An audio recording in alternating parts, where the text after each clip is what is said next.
Inspecciono casas embargadas y me obsesionan las cosas que la gente deja atrás. Me disparan. Mucho. Pero no es lo que me asusta de este trabajo. Cuando llego a una casa y veo a alguien salir corriendo por la puerta principal con un rifle en la mano, sé qué esperar. Tienen algo que perder. Están asustados y no saben qué hacer. Así que les digo. Les doy recursos para defenderse. Los remito a bufetes de abogados que hacen trabajo pro bono. Organismos gubernamentales y organizaciones benéficas que pueden ayudarlos a recuperarse. Hablo con calma y empatía. Y la gente escucha. Algunos incluso me dan las gracias mientras empacan sus cosas y se van. Los suicidios son más difíciles de tratar. Recibo al menos 3 o 4 al año. Y las personas que se suicidan por despecho realmente hacen todo lo posible por el espectáculo. Cuanto más difícil sea para el banco limpiar, mejor. Y la gente asume que el banco pone su casa en el mercado en el momento en que es incautada, pero una casa puede quedar olvidada durante años antes de que me envíen a revisarla. Cuerpos solitarios balanceándose en salas de estar vacías, carne como cera de vela derretida de todo ese tiempo dejada al aire libre. Lo encuentro profundamente triste. Esta gente se presenta como un diorama rencoroso y luego nadie aparece. Se cortaron la garganta mientras agarraban avisos de desalojo y, cuando llegué, la sangre se había secado y la tinta se había desvanecido. Los peores no solo se lastiman a sí mismos, sino también a sus seres queridos. Los pactos suicidas son más comunes con los ancianos, pero no siempre se trata de octogenarios. Las familias también. Es raro pero sucede. Una casa quemada por el sol con las cortinas corridas, pasó tanto tiempo bajo el calor seco del otoño que su piel se volvió delgada como el papel. Labios hundidos. Encías negras desdentadas nacidas en una mueca rictus. Una cosa increíble para ver mirando desde una cuna. Cada casa es su propio apocalipsis. Su propia ciudad en ruinas para que yo deambule. Whisky en la cisterna del inodoro. Fentanilo debajo de la cama. Facturas vencidas. Y no solo termina con las personas que expulsamos. Estos lugares están vacíos tanto tiempo que a menudo encontrarás ocupantes ilegales. Generalmente inofensivo. No siempre. Algunos tienen el potencial de ser completamente letales. Hombres y mujeres fibrosos con ojos de pedernal y dientes faltantes que salen de mantas viejas mohosas y tiendas de campaña bajo techo, cortando salvajemente con cortadores de cajas en el aire. Podrías jugar 3 en raya en mis antebrazos por todas las heridas defensivas. Incluso cuando se han mudado, las cosas que dejan atrás no son exactamente seguras. Los humos de los laboratorios caseros pueden pudrir tus pulmones, y las agujas VIH positivas metidas en los costados de los viejos cojines del sofá esperan para pinchar los dedos curiosos. Y los cocineros se ponen realmente paranoicos con los robos, así que les gusta equipar sus casas con trampas. Se vuelven inventivos con lo que sea que esté por ahí. Fragmentos de vidrio en mangos de escoba con resorte. Truco tablas de suelo sobre cajas de cuchillas de afeitar. Cuchillos manchados de mierda escondidos debajo de los marcos de las ventanas falsas. De vez en cuando encuentro una trampa que ha sido activada. Un bate de béisbol preparado para arremeter contra cualquiera que entrara en la cocina, sangre y pelo goteando de los clavos doblados clavados en la madera. Ni rastro del pobre hijo de puta que lo detonó, solo un rastro grisáceo de sangre que salía de la casa y se adentraba en el bosque cercano. El candidato más probable es el tipo que tendió la trampa. Estos adictos se quedan despiertos durante días y se desmayan, luego, cuando se despiertan, lo primero que hacen es ir a su escondite sin recordar lo que dejaron atrás. Una vez encontré al tipo tirado a unos metros de su propia trampa. Guardaba su dinero en una vieja lonchera de metal en la parte trasera de un armario y la había arreglado para que cualquiera que metiera la mano se llevara una gran sorpresa. La hoja entró por su codo y salió justo debajo del nudillo de su pulgar. No ayudarlo después de eso. Murió desangrado sobre el frío linóleo de su difunta abuela. ¡Qué manera tan horrible de ir, por Dios! ¿Y su pequeña lonchera? En el suelo y vacío de todo lo que valga la pena tomar. La policía cree que alguien estaba con él cuando sucedió. Debe haberse asustado, así que tomaron el dinero y lo dejaron morir. Me tomó un mes completo antes de encontrarlo y nadie reportó su desaparición en el ínterin. Uno pensaría que el chico estaría enojado, pero no lo estaba. Solo parecía que estaba asustado. 19, pasando por la abstinencia y muriendo lentamente. Acurrucado como un bebé, una mano agarrando su muñeca abierta. No puedes atrapar el océano en tu puño. Se filtra a través de los dedos. Ese chico sabía lo que venía. Lo pude ver en sus ojos. Aterrorizado, jodidamente aterrorizado. La metanfetamina es una droga infernal. Estos pobres muchachos se fríen los sesos en medio de la nada. Ni siquiera puedo empezar a imaginar lo que creen que ven ahí fuera. Lo que los visita en la oscuridad. Encontré este tráiler una vez que había sido manipulado con malditas cerca de 100 trampas. No eran particularmente sofisticados, pero eran numerosos, despiadados y desesperados, y rodearon la autocaravana solitaria en medio del desierto como un ejército invasor hecho de cuchillos, trampas para osos, armas robadas e incluso algunos artefactos explosivos improvisados. A mí y a un escuadrón antibombas nos tomó una semana llegar a la puerta principal y cuando la abrimos todos estábamos bastante seguros de un hecho simple: este lugar no había sido manipulado para mantener alejados a los ladrones. Quien haya puesto las trampas tenía miedo de que algo se fuera. Probablemente solo paranoia alimentada por las drogas en nombre de quien nos instaló, pero creo que la idea de que había algo allí esperándonos se nos metió en la piel de todos modos. Durante la operación, a veces recibíamos informes a gritos de que alguien se movía en el tráiler y todo el sitio se iba al infierno. Hombres y mujeres armados yacían boca abajo, miras de hierro alineadas en la puerta principal, manos temblorosas. Supongo que nos seguíamos preguntando una y otra vez, ¿qué hay ahí que tenía a alguien tan asustado que puso todas estas trampas? Cuando finalmente obtuvimos nuestra respuesta, lo primero que encontramos fue un laboratorio de metanfetamina, bastante normal para el curso. Menos normal era un cuerpo que había sido hecho pedazos. A medio camino del polvo después de todo ese tiempo en el calor había pasado, pero estaba esparcido por todo el interior. Paredes. Pisos. Techo. No podría argumentar que fue una muerte natural o un producto de los carroñeros, no a menos que los coyotes puedan manejar una cerradura y una llave. Lo que quedaba de su cabeza y torso parecía como si hubiera pasado por el infierno. Difícilmente soy un experto forense, pero me pareció que había muerto lenta y dolorosamente. Faltan dedos. Dientes. Un ojo arrancado. La tortura es lo que me hizo pensar.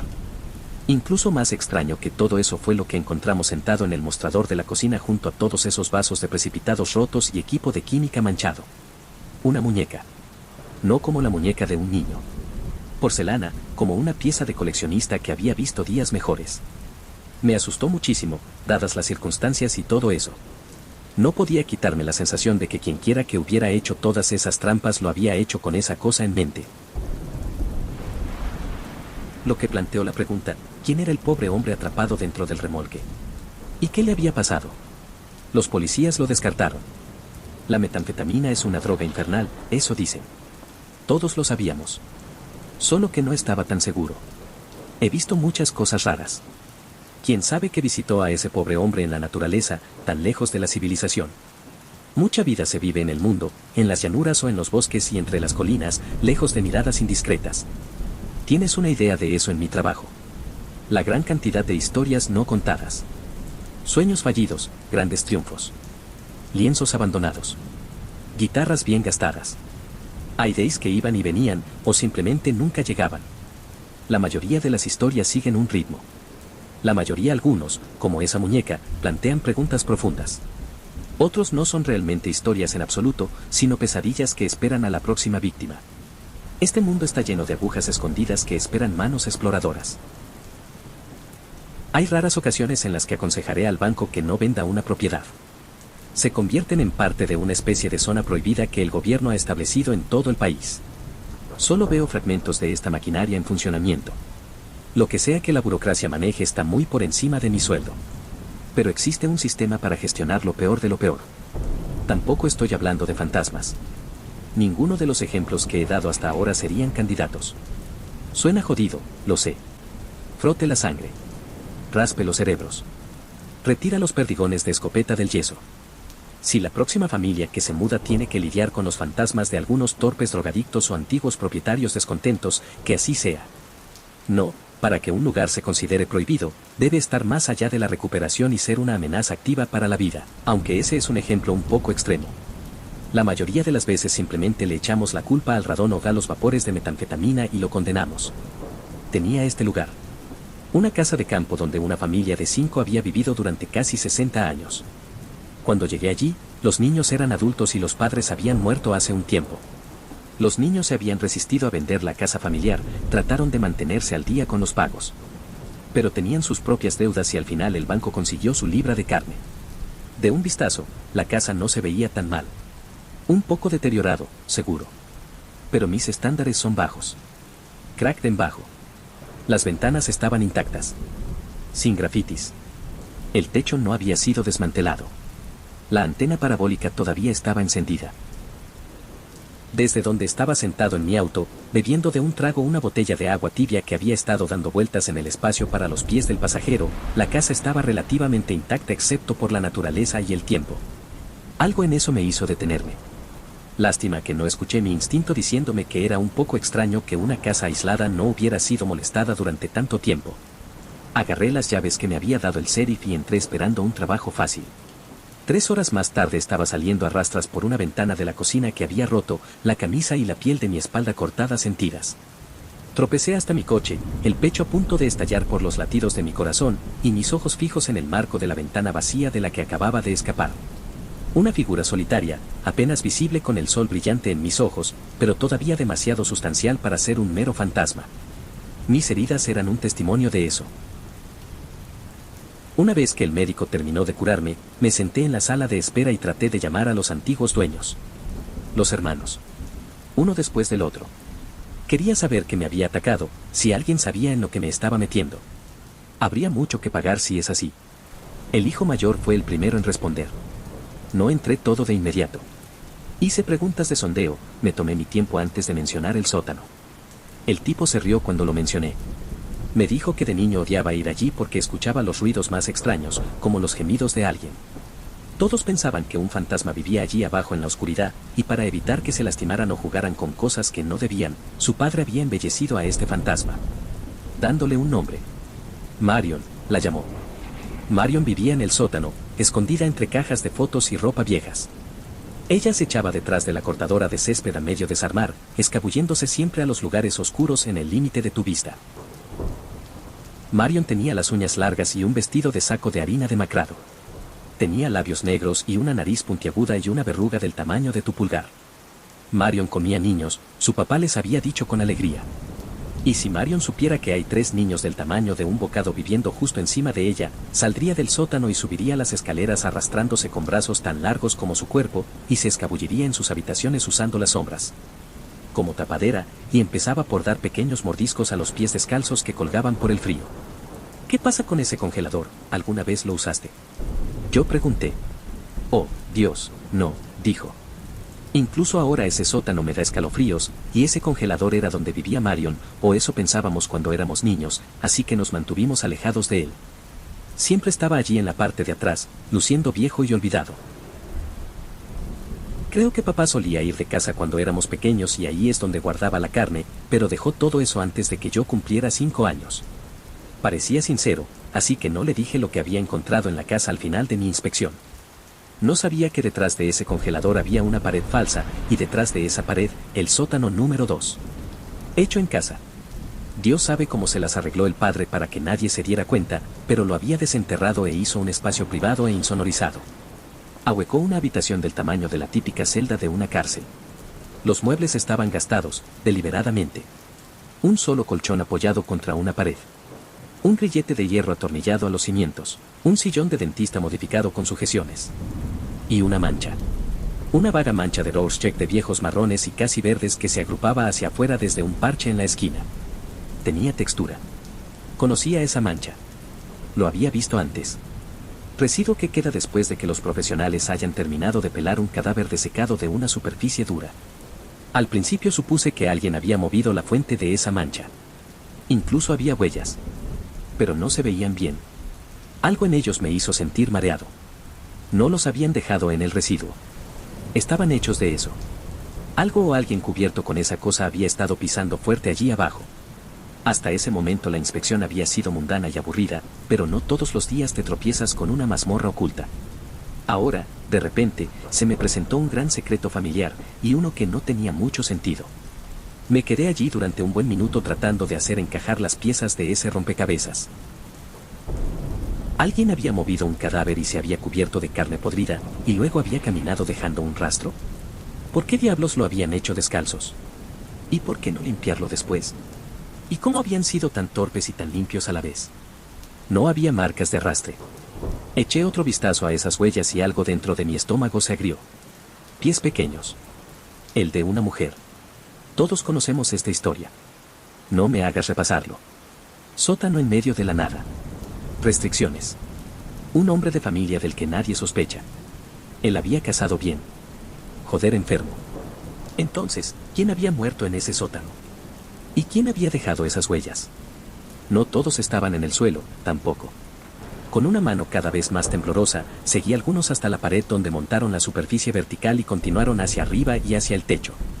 Justo así, un sudor frío se acumuló en la parte posterior de mi cuello y una poderosa sensación de lo extraño me recorrió como agua helada. En algún lugar arriba, el viento soplaba y las ramas de los árboles gemían en el patio. Sonidos de otro mundo. Podía verlo en mi mente, allá arriba, no muy lejos. Mi auto sentado a la sombra. Esas imágenes se sentían como si pertenecieran a otro mundo. Quería desesperadamente volver a unirme a él, dejar atrás este pequeño y sórdido agujero. Todo lo que tenía que hacer era salir de ese sótano y dirigirme a mi auto. Solo que no estaba tan seguro de querer moverme.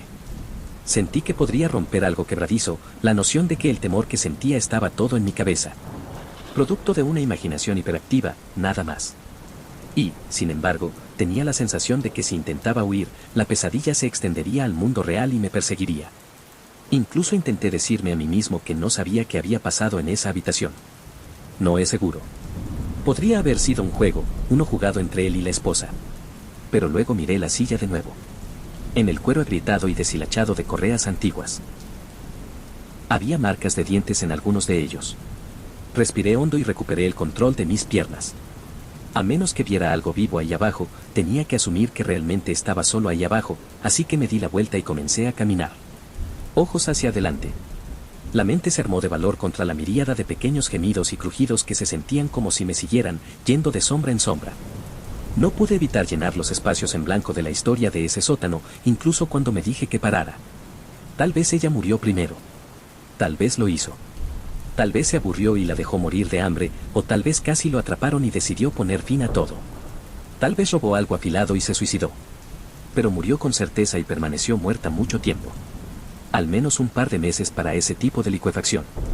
Perdió cohesión. Piel. Músculo. Sangre como el tapón de moho que se forma encima del café olvidado. Podía verlo en mi cabeza, su colapso. Un timelapse de plastilina. Un derroche de colores. Solo de alguna manera el ciclo natural se rompió. Ella no se fue por completo.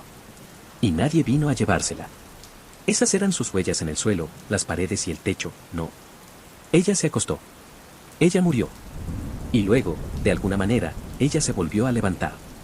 Cuando llegué a la parte superior de los escalones del sótano, me había asustado tanto que me empapaba de sudor.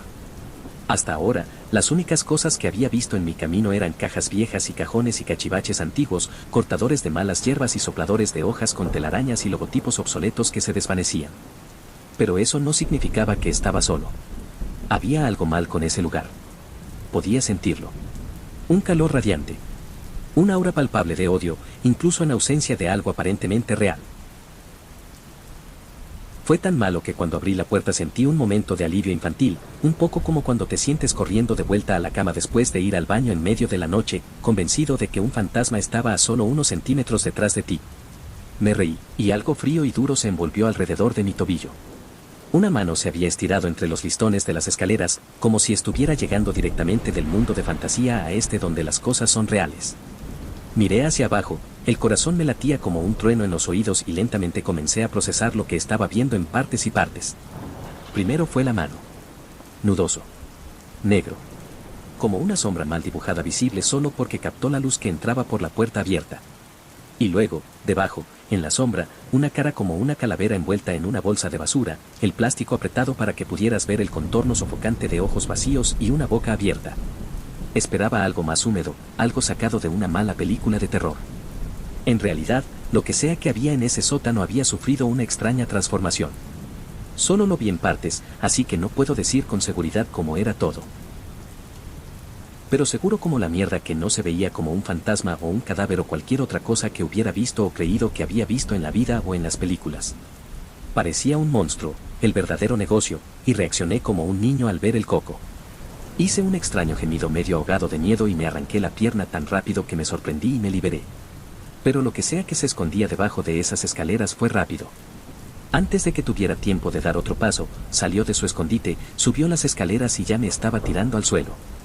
Lo último que vi antes de que mi barbilla se estrellara contra el piso de la cocina fue que Marion realmente usaba un vestido de saco de harina. En ese momento este extraño detalle me pasó sin previo aviso. Pero en retrospectiva, el hecho de que el hijo contara más tarde esa prenda en particular me convenció de que su padre había sido el hombre responsable de ese sótano oculto. No era como si hubiera estado esperando sin ser descubierto cuando la familia se mudó. Y además de eso, el padre debe haber sido un verdadero pedazo de mierda para inyectar ese tipo de detalle repugnante en una historia que les contó a sus hijos. Probablemente lo había hecho para que si su prisionera alguna vez escapara y sus hijos la vieran, su primer instinto sería gritar por sus vidas y correr. Yo no sabía nada de esto en ese momento, por supuesto. Solo tenía nociones vagas de lo que me había atacado. Algo odioso, seguro. Algo que había muerto en esa horrible habitación y había vuelto a la vida. Dios, estaba tan jodidamente enfadada. Me inmovilizó, se arrodilló sobre mi espalda y aulló como un alma en pena atropellada por un coche. Me enojé por el sonido, por la sensación de impotencia. Al darme cuenta de que esto era una pesadilla de la que no podía despertar. Se puso a trabajar en mi espalda con dedos que no podía ver, pero que podía sentir como un dolor de aguja de tatuaje al rojo vivo. Duró solo unos segundos. La agonía fue suficiente para enviarme espasmos que la tiraron al suelo. Ese pequeño momento de libertad era todo lo que necesitaba. Me arrastré para ponerme de pie y salté de cabeza por la ventana más cercana. Me importaba un carajo cualquier corte que pudiera adquirir. Si hubieras podido sentir lo que yo sentí, tampoco lo habrías hecho. Estos no eran rasguños. Los médicos compararon mis heridas con las que deja una medusa, el tipo de cosa que hace que el músculo que se encuentra debajo se marchite y se marchite después de que 1.000.000 de agujas hipodérmicas hayan convertido la carne en una esponja porosa. Tuve que conseguir injertos de piel. Tuve que deshacerme de mi auto porque no podían limpiar los restos de mi piel de los asientos de cuero. Incluso ahora mi espalda parece que me atropelló una cortadora de césped. Todavía me duele cuando me pongo la camiseta cada mañana. De alguna manera, ni siquiera son la peor de mis heridas. Solo el más grande. Los más visibles. Al menos esas cicatrices facilitaron convencer al banco de que no vendiera. Normalmente se necesita mucho esfuerzo, pero echaron un vistazo a los informes del médico y acordaron condenarlo a fondo, pasar la tierra a cualquier extraño departamento gubernamental que se encargue de este tipo de cosas. Esa casa en particular se ha dejado desmoronar. Ningún papel, escritura o pago de hipoteca se lo devuelve a Mario. Solo podemos apagarlo. El terreno está cercado y todas las ventanas han sido golpeadas con tantos letreros de gases tóxicos que solo puedo esperar que nadie más sea lo suficientemente estúpido como para volver a entrar. Mirando hacia atrás, realmente debería haber escuchado mis instintos. Los ocupantes ilegales no dejan un lugar solo sin una buena razón. Espero te haya gustado el vídeo de hoy. Si te gustó y quieres oír más, por favor suscríbete para estar al pendiente de mis nuevos vídeos.